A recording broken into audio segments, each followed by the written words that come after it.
Hello, can you hear? And then start.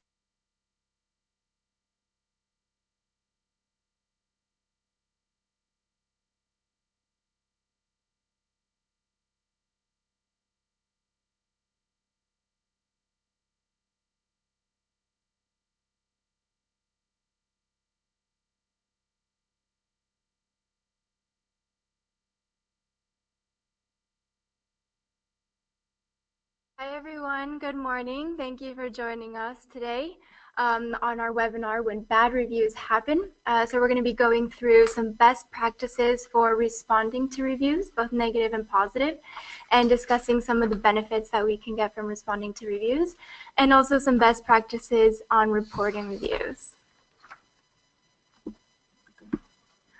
Our two speakers this morning, we have Laura Rooney with us. She's our Customer Success Manager here at Trustpilot. And we have Robert Monk. He's a Quality and Compliance Manager. So just before we get into the main topics, I just wanted to let everyone know that we will be answering questions throughout the webinar and at the end of the session. So if you have any questions, you'll see on the right-hand side you'll have a GoToWebinar box, and in the questions section you can go ahead and write your questions there, and during the webinar I'll be answering through them. If I don't get to your questions during the webinar, it means that if it was a frequently asked questions, we're actually going to be answering at the end of the session, and if we don't have enough time to get to it then we'll be answering questions via email. All right, well, thank you very much, and I will pass it on to Laura to give us the start. Great, thank you, Taya. So my name's Laura. I'm one of the Customer Success Managers here at Trustpilot. Just to give you an overview of what we're going to be looking at today, we're going to be looking at the benefits of responding to reviews, how to respond to positive and negative reviews, some tips for improving customer satisfaction, and reporting reviews for the right reasons. So let's start with the benefits of responding to reviews. So often customers ask me, why should you care about responding to reviews, and what can you really get out of taking the time to pay each of your customers some personal attention? In a Trustpilot study that we carried out last year, we found that 69% of shoppers who trust online reviews take a purchasing action after reading reviews alone. This really highlights how significant consumer experience is and how relevant your responses are to other shoppers that are considering your business. I often tell my customers this is how you can build trust with those customers that have never experienced your brand or your service before, demonstrating on your Trustpilot profile page that you are a responsive and a customer-centric company. The questions that you can see on the screen here are some of those that I and other customer success managers here at Trustpilot often get asked by our clients. So firstly, I wanted to address some of the common themes. The simple answer to all of the questions above is yes. And now I'll just go into a bit more detail about how to respond. So firstly, should I respond to reviews? Responding to reviews, both good and bad, is a best practice that businesses should really do their best to adopt and to develop a strategy for. It's easy to fall into just answering negative reviews, but those customers that make the most noise should not get all of the attention. Make sure to answer those customers that are happy, as they also deserve to be thanked and given some recognition for the time that they've taken to provide you with positive feedback. Responding to reviews, good and bad, is a way to build a meaningful relationship with your customer, and it can also encourage repeat business. Showing how you handle and appreciate customer feedback says a lot more, as we all know that actions speak a lot louder than words. Reviews offer an additional touch point for you to communicate with those customers who are engaged enough with your service to give you feedback. This should be taken really seriously. Can responding to reviews turn into revenue? Well, it's a lot cheaper to retain a customer than it is to attract a new one. When responding to reviews, you can develop a relationship with your customers and increase their loyalty to your brand. Those customers in your loyal fan base are more likely to try new products, they're more likely to purchase complementary, higher margin products, and this is because they trust you. They trust your products and your service, so they don't mind going out of their comfort zone to try something new, pay a little more, and tell their friends and family about the great service that they experienced with you. These loyal customers are the ones that are more likely to forgive you for an error as long as it is resolved efficiently. Can I save an unhappy customer with a good response? Well, many of the businesses we work with have found that unhappy customers actually can be turned into happy customers and become the most loyal customers in the end. Nobody expects a company to be absolutely perfect. It's all about how you deal with the situation when inevitably there is a bump in the road. A great response, along with clear and concise follow-up actions, can really help to turn initially unhappy customers into repeat customers.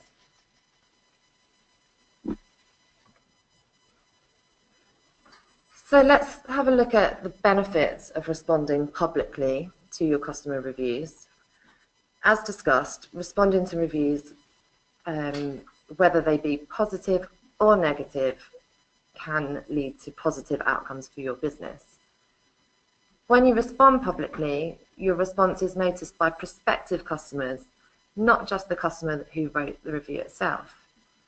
If all a prospect sees is a negative review, they might be hesitant to work with you, whereas if they see a negative review plus a thoughtful response, they can make a balanced and informed decision about choosing your company.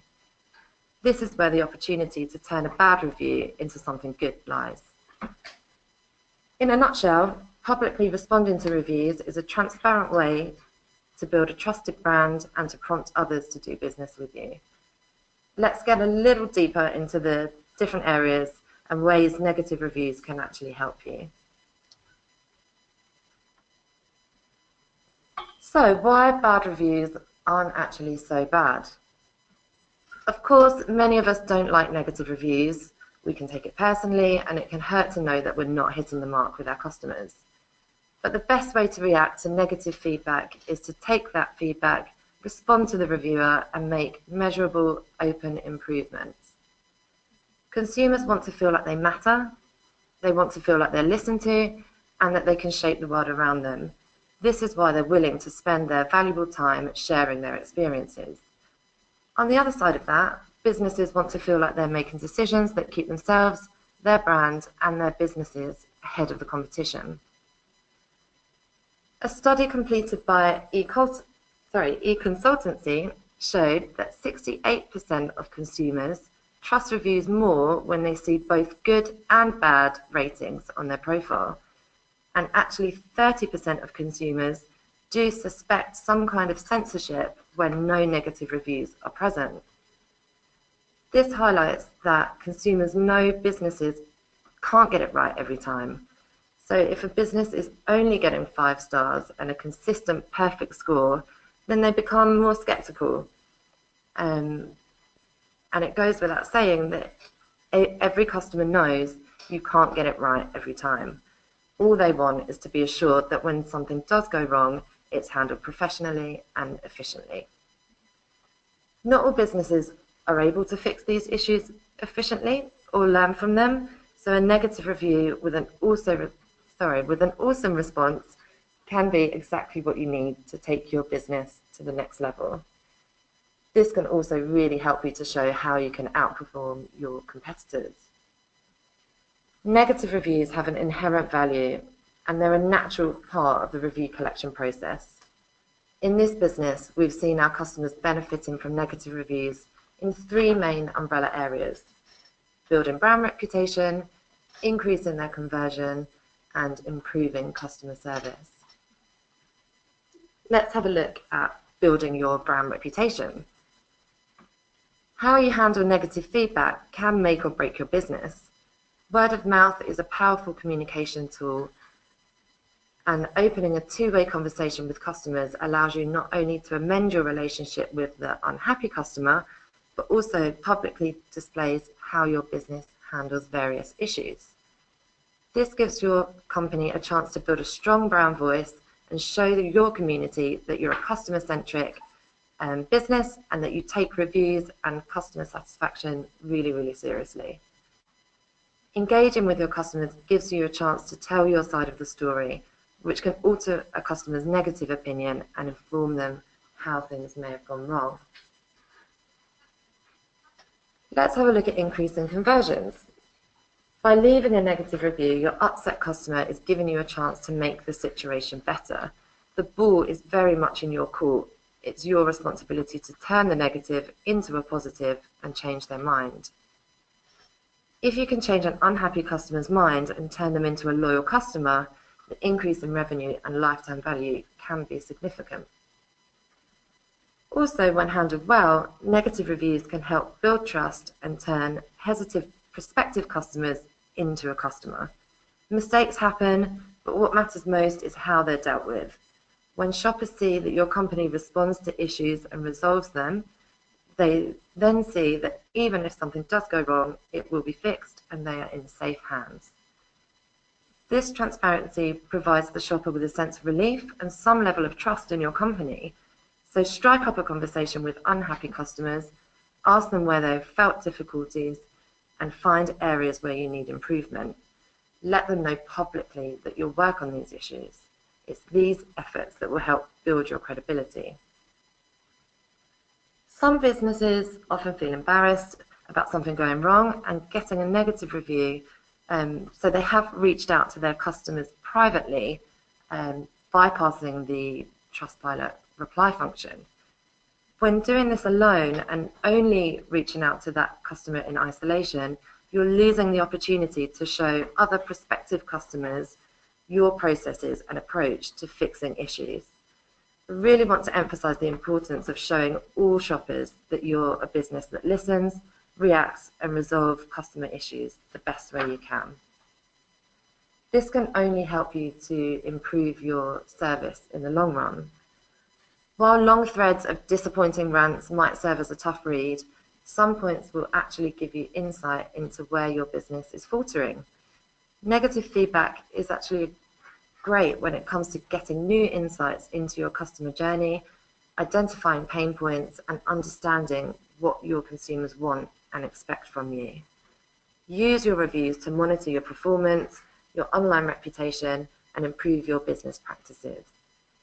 Translating your feedback into upgrades in your service and in your products is what will keep your business ahead of the competition. Unfiltered feedback you receive from your customers can be used to help pinpoint which business practices are working for consumers and which are falling short of expectations. If someone is talking negatively about your company, you want to know what they're saying and why they're saying it. When people leave bad reviews, it means that there's still hope for you to fix that broken relationship. There's a reason that they took the time to leave that review. They don't want to end the relationship with your business. They just want you to fix the problem so that it doesn't happen again. So get those win backs and drive that customer loyalty. Feedback and open communication is also a way for shoppers to check whether or not you're willing to engage with them. If customers can't openly communicate their experiences with a brand, they'll be forced to look elsewhere. Rebuilding this confidence without your engagement is extremely difficult. So show your customers you care about their experience and how they view your business by responding to the feedback and offering solutions. Transparency is something that you control, and sharing it reassures your customers. You're most likely in a situation where you're competing with other businesses that offer similar products or services, and quality of service is a really great way for you to stand out against competitors. 86% of shoppers will pay more for good customer service. So if pricing is an area that's difficult for you to compete on, especially if you're a smaller business needing to compete with larger chains, this is your window of opportunity to show customers that you're the better business to shop from, because you can offer that personalized service that the modern consumer is craving. The overarching story here that we want to convey is that pinpointing the benefits of negative reviews can help you to reduce conflict, if you have the right attitude and if you see it as a valuable input that creates a collaboration opportunity with your clients. So let's have a look in a bit more detail about how to respond to positive and negative reviews. As I said, mistakes happen and you can't always please everyone. No company is perfect and most of our consumers know that. As part of our research, we've had a great discussion with one of our own customers, Lin Systems Limited, and we learned a lot from them. They understand the importance of responding to both positive and negative reviews, and they've benefited a lot from making this a main activity in their customer experience. They see every customer who posts a review, positive or negative, as an advocate of their products and services, and they see thanking positive reviewers as key to improving their reputation through positive word of mouth. They make sure to understand and listen to each review they receive and provide a genuine, helpful and appreciative response. Each response that they give to their reviews is unique, and you can tell that when you're looking through their profile page that it was written specifically for that reviewer. This personalized touch shows their customers and prospective customers that they are individually paid attention to and taken seriously. Something else that we learned from Lin Systems is that tone of voice is everything. They make a conscious effort to show empathy in their responses, particularly to negative reviews, and have found that this enables an open and honest dialogue with the customer, where both sides are less emotional. Therefore, the business is able to work swiftly to rectify issues. This approach has given them concrete examples of how negative reviews can be edited and changed into positive ones by their consumers. Lin System responds really quickly to their reviews. Their goal is to respond no later than 3 days after the review has been left, and this eliminates any potential escalation. And it's part of their ongoing review strategy that this happens and they respond really quickly. They do this by utilising the Trustpilot notifications and an integration with their Slack channel to ensure that they never miss a review that's been left. In summary, Lin Systems ensure that they cover 4 essential steps when replying to their reviews. They respond to both positive and negative customers. They acknowledge the customer's experience and feedback. When they get a negative review, they empathise with the customer, and then they act quickly upon the problem to offer a solution.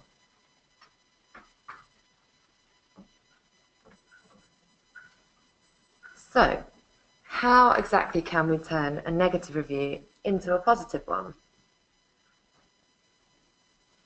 Let's take a look at an example from another customer of Trustpilot, Thrift Books. The initial negative review that you can see here was reasonable. A product was ordered, it was shipped in a terrible condition. However, rather than attempting to dispute, remove, or ignore the review, Thrift Books immediately replied, assuring the customer that the customer service team was on the case, much like they would answer a support ticket. As a result, the review changed into a positive 5-star review and now publicly showcases Thrift Books' commitment to their customers. In case you're not aware of this, your customers are always able to edit their review to reflect on how their experience has changed. If they don't wish to edit their original review, the customer can always opt to leave a second review. Second reviews are displayed on your Trustpilot profile page on top of that customer's original review. So it's really easy for prospective customers to see how you've resolved a situation and follow that customer journey with your business. Please note that if a customer does leave 2 reviews, it's only the latest review that will affect your trust score. So, in short, don't let potential customers walk away. It's time to stop hiding from negative feedback and prove how much you care about your customer's experience.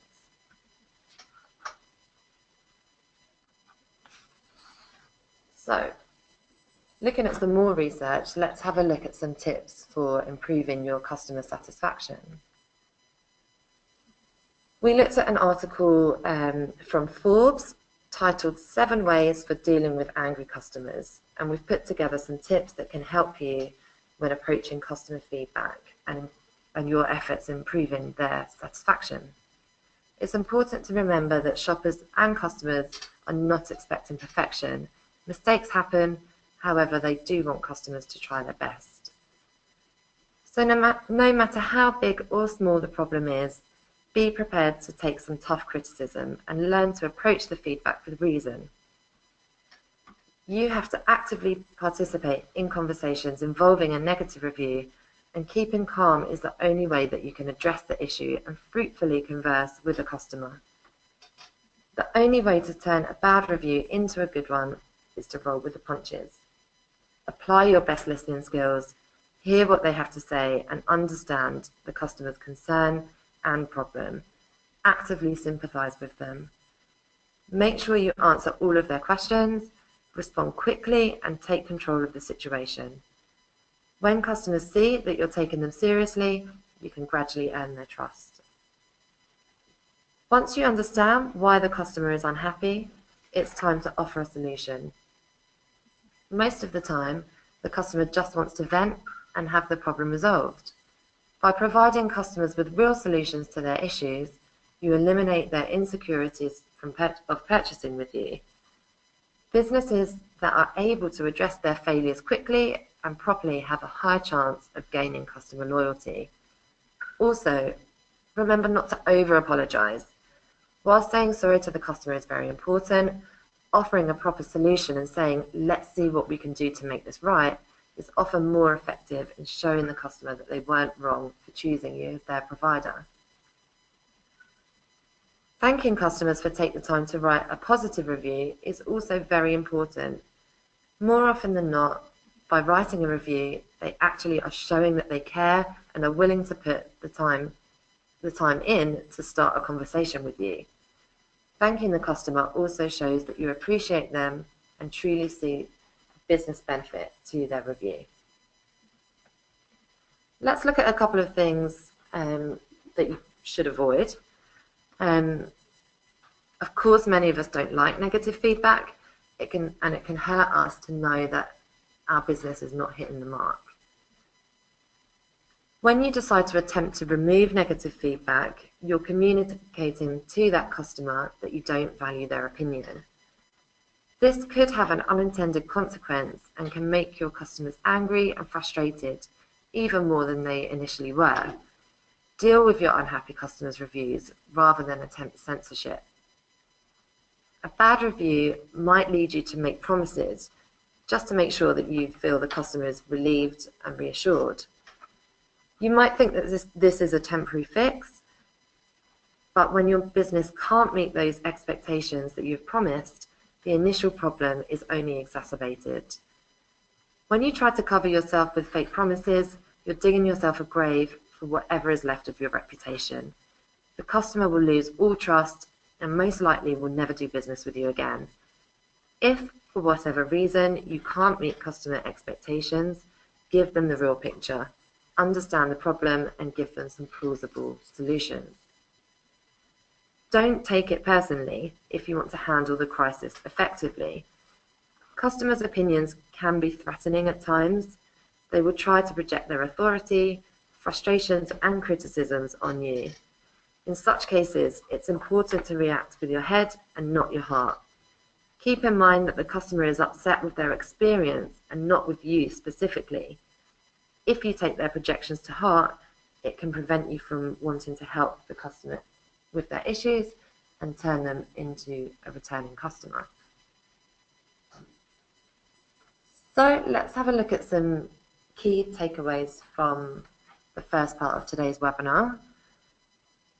If your business is not taking the time to respond to reviews, you're going to miss out on consumers that really look at reviews and are critical of how your company is responding. You risk being invisible to the customers that are assessing whether or not they want to do business with your company. The majority of the customers are reading your reviews to make a decision either to search or to leave your site. So for many, it can be a make or break decision.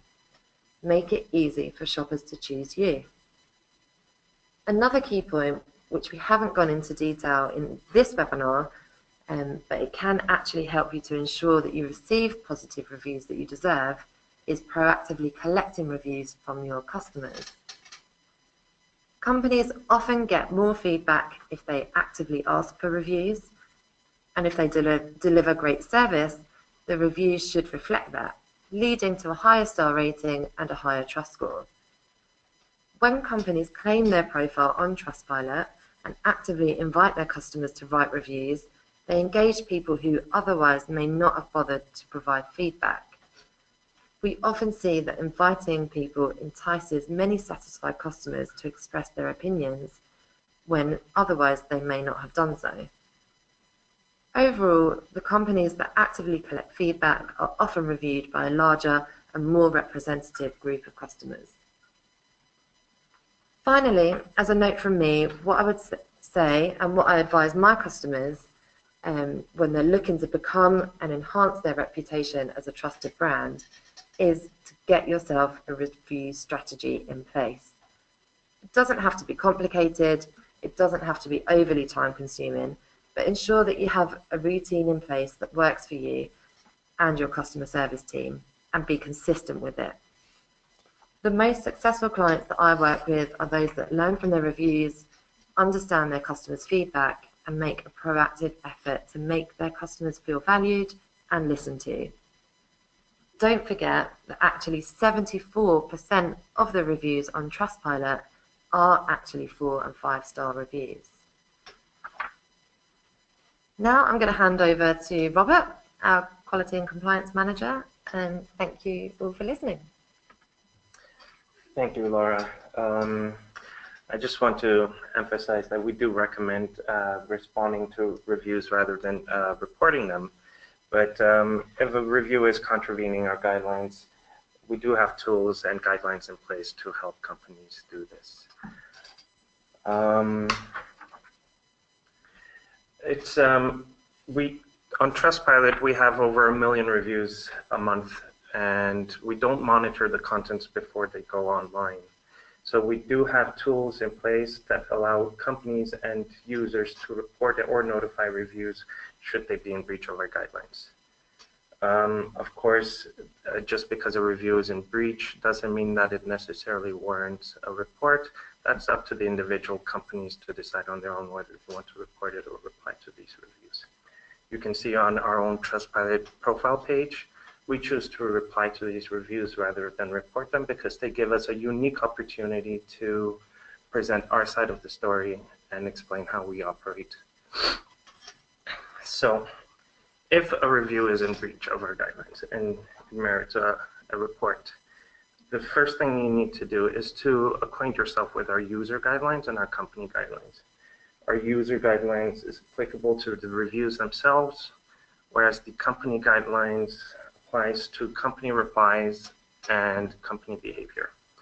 We also have a support article called Reasons for Reporting a Review, which goes at length into the 13 different report reasons companies can choose to report a review.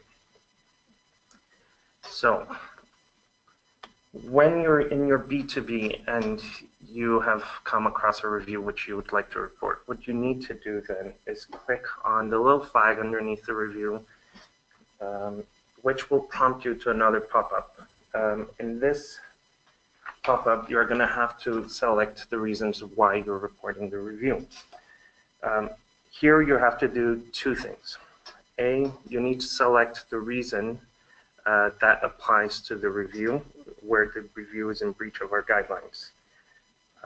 Please make sure that the breach is actually relevant to the review, such as if it's being reported for being solely a product review, and the review also elaborates on the company's services, then we would treat it as an invalid report. So please make sure it applies. And secondly, make sure that you select all the report reasons that apply in the review. So if there are multiple violations, make sure that you select all of them. So the next thing you would need to do is give us some more specific details in regards to why this violation applies. Let's say, for example, you report the review for containing defamatory statements. It would be appreciated if you could maybe copy paste the statement in the specifications so that we can investigate if the review does contravene our guidelines. After that, there will be one more step you need to do, which is to write a public report message. Every time a review is reported on Trustpilot, the content will be hidden, and then a company would also have to write a message explaining why the review is reported, as this is the most transparent means in reporting reviews. We have, like I said, 13 different reasons you can report reviews for. In the interest of time, I'm not going to go into every one of those, but I do want to discuss a little bit about review verification. We have launched a new feature called Find Reviewer. This is a tool that allows companies to identify their customers without going directly into a report. We have seen that a large part of reviews that were reported for verification in the past were negative reviews coming from real customers. This antagonized the customers even further and created a bad situation, even worse for both the reviewers and the companies. With the Find Reviewer tool, you will have the option of sending a customized message to your customers or to the reviewer, asking them for some kind of identifiable information, where you can ask them, could you please provide me either A, B, or C so that I can identify you and rectify your situation. The reviewer will have 5 days to respond. After 3 days, they will get an additional notification as a reminder that they need to forward you this information. Should the reviewer send it to you and you're able to identify the customer, everyone is happy, and it's a win-win situation for both the company and for the reviewer. Should the reviewer not respond, then you would have the option in your B2B to report the review for verification, as for the user not having a genuine buying a service experience. The review will be then sent to compliance for further investigation, where we would reach out to the reviewer asking them for some kind of documentation where we can verify the experience.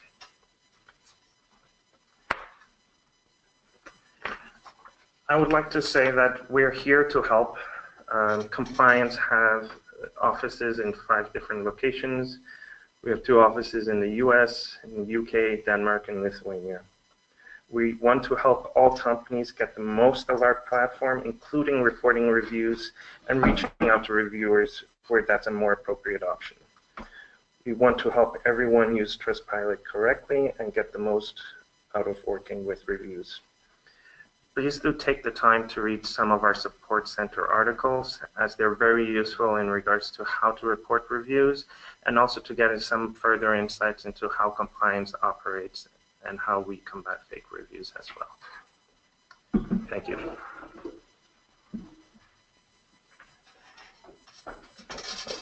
All right, thank you everyone for joining us. I hope that you guys were able to get some insight on not only how to respond to negative reviews, but also the importance of responding to positive reviews. And Laura went through some really good facts on the benefits of getting that. So I think we have some time for some questions. So I will read out the questions and then I will direct it to either Laura or Robert, or you guys can go ahead and jump in. So the first question that we have is from Carolina. What's the best approach to answering reviews when that customer isn't right? And we've also had Rebecca that asked us a question kind of similar to this, is how to respond to reviews without making the customer feel bad. I'll take this one. So in my experience, it's always a good idea to acknowledge the customer's point of view. Of course, you might not agree with their opinion, but to that person, that is their experience, and they've obviously made the effort to share that on your Trustpilot profile page. I would always say thank them for their feedback. But of course, you can also concisely put your side of the story forward. What I would avoid is writing long paragraphs of text about what's happened, but maybe give them an outlet to follow up with you outside of the Trustpilot profile page. So, for example, a customer service email address or a telephone number that they can call. I think just try and be genuine and friendly in your tone of voice and consistent in the tone of voice that you're using to respond to both positive and negative reviews. Perfect. All right, the next question is from Philip. If we've never responded to 4 or 5-star reviews unless they raised a point that needs addressing, and now we have over 6,000 reviews, does it look okay to suddenly start replying to every review? Yeah, I think so. I mean, I don't think it's ever too late to adjust the way that you're replying to reviews, and I don't think anyone would expect you to go back like over 6,000 reviews and leave a response. But I think the sooner that you start replying to those 4 or 5-star reviews, the better. And yeah, use that as a new kind of review strategy going forward. All right. The next question we have from Jacob and Elsie. I think it was a similar question that they have both posed. The problem with answering all reviews is responding without using the same standard answer. How should we avoid the copy and pasting, and how do we make the response personal? Yeah, this is a tricky one, especially if you are receiving a high number of reviews. Again, I would say avoid copy paste as much as you can. But at the same time, I don't think there's an issue in making some kind of macros to help you reply to the reviews and editing them slightly to relate to actually what the customer is talking about. I think, people don't expect that every single one of your replies is going to be individual. But if you could weave in some individuality as much as possible, then I think that's a good idea. Yeah, and we had another customer ask a similar question, that was if they should respond to every single review because they were afraid that they wouldn't be able to come up with the standard or beyond the standard answer, so they were afraid that it would look too much like computer work. Yeah. Do you have any advice for that? Some of my really kind of successful customers actually just do small things like personalize the response. So, for example, if somebody leaves a review because they've had a great experience with Sarah on the phone, you could say something in your response like, we've passed your feedback on to Sarah. She's super happy that you were pleased with the service that she provided. So kind of making it a bit more individual and including your staff in those responses can be really positive. Okay, so pick something out of the review that you can make it kind of unique. Yeah. To it. Great.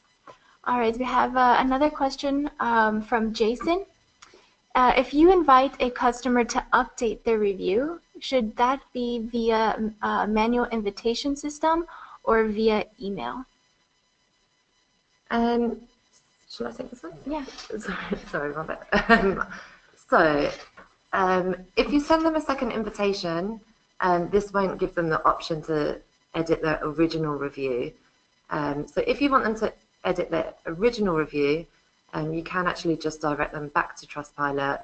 They should already be logged into their account and they can very easily find their original review and edit it. We also have a support article that explains how to do that if you need to forward it on to any of your clients. If you want the customer to leave a second review, then you can send them a second invitation. Just make sure when you do that, that the reference number that you're using is changed. Otherwise, the second invitation will be blocked by our system. So it's really up to you if you want them to edit the original one or leave a second one. Exactly. I think also the important thing to note is that if there is an invitation for a second review, that it is based on a new experience.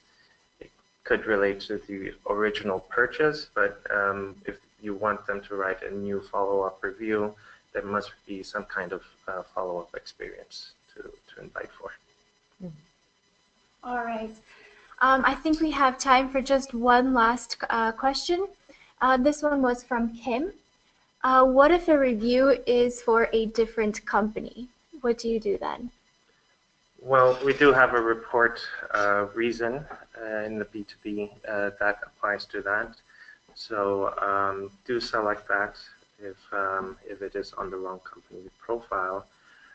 If you are not sure if it's on the wrong company profile, then you might want to consider verifying the review. Use the Find Reviewer tool, and if there's no response, then you can report the review for verification. Okay. All right. Thank you very much, Laura and Robert.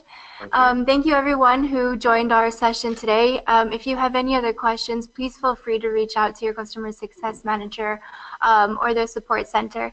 If we didn't get a chance to get to the questions that you sent us here in the questions section, we'll go ahead and answer those via email.